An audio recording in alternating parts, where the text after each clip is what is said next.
ये कहानी है राहुल नाम के लड़के का, जिसने अपनी पूरी जीवन मुर्दा घर में काम किया।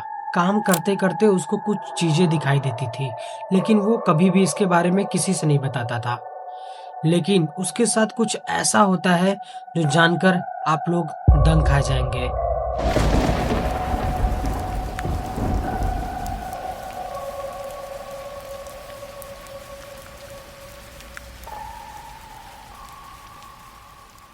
2017 मुर्दाघर बीएचयू। ये बीएचयू के अंदर एक ऑटोप्सी हॉस्पिटल है। इसके अंदर पोस्टमार्टम होता है, जिसके अंदर राहुल काम करता है 2017 में। 2017 में राहुल की जॉब लगती है और वहीं पर वो परमानेंटली काम करने लगता है। राहुल का काम सिर्फ इतना था कि अंदर कौन आता है, बाहर कौन जाता है, बस उसको इसकी जानकारी रखनी है और उसको किसी चीज से मतलब नहीं रखनी। एक दिन राहुल के पास एक लड़की आती है।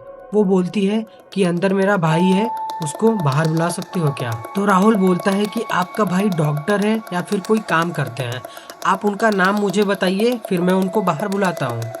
तो वो लड़की उसको घूर के देखती है और बोलती है कि मैं क्यों बताऊं अपने भाई का नाम, और बोलती है कि तुम होते कौन हो नाम पूछने वाले।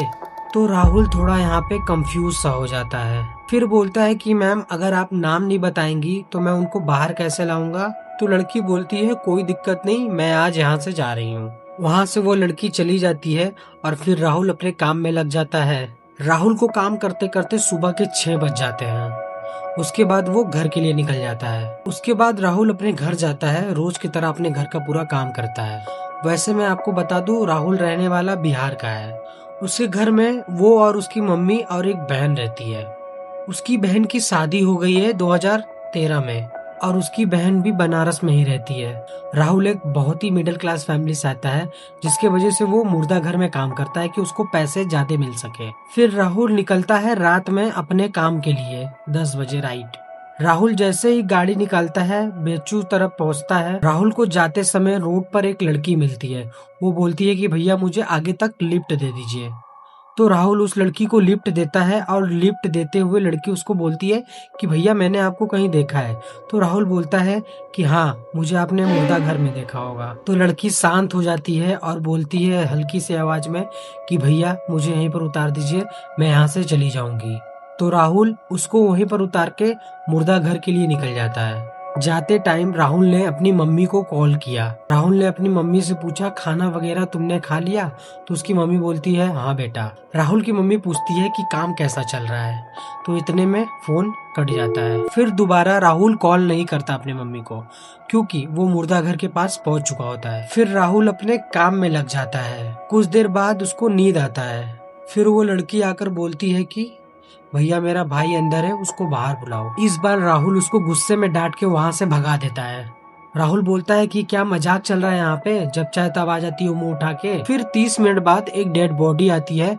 राहुल गेट खोलता है। ड्राइवर बोलता है कि डेड बॉडी उधर रखवाने में मेरी मदद करो तुम। उस समय हवा बहुत तेज चल रहा था। राहुल जैसे ही बॉडी को उतार के साइड रखवा रहा था, वैसे ही डेड बॉडी से कपड़ा उड़कर गिर जाता है।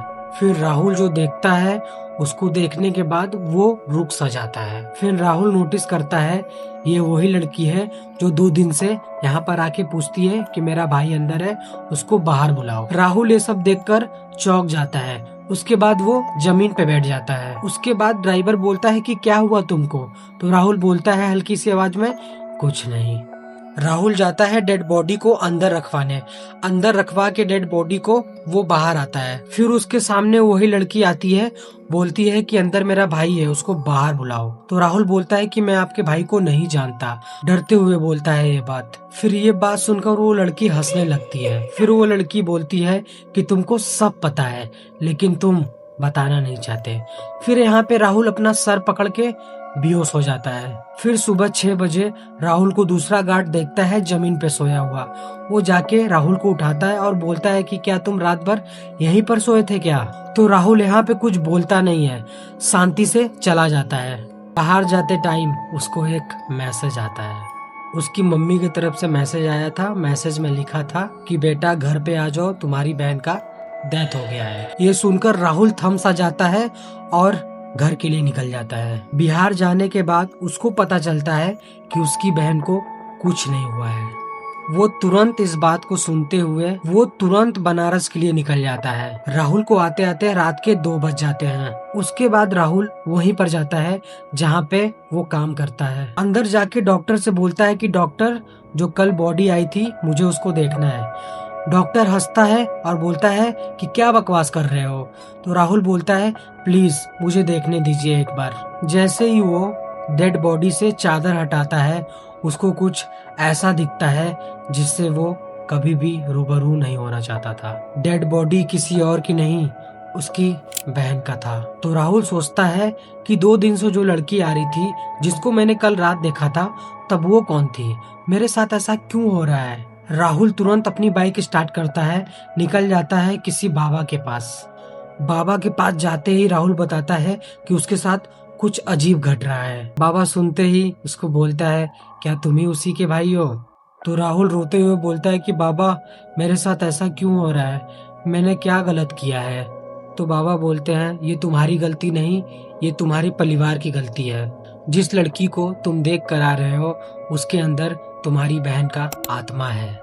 राहुल बोलता है कि रात में वो भेष बदल के आती है। तो बाबा बोलते हैं तुम्हारी बहन का शादी 2013 में तुम्हारी मम्मी ने जबरदस्ती करवाया था। उस समय उसकी एज 16 साल थी। वो शादी नहीं करना चाहती थी, वो पढ़ाई करना चाहती थी, लेकिन तुम्हारी मम्मी ने उसका शादी जबरदस्ती करवा दिया।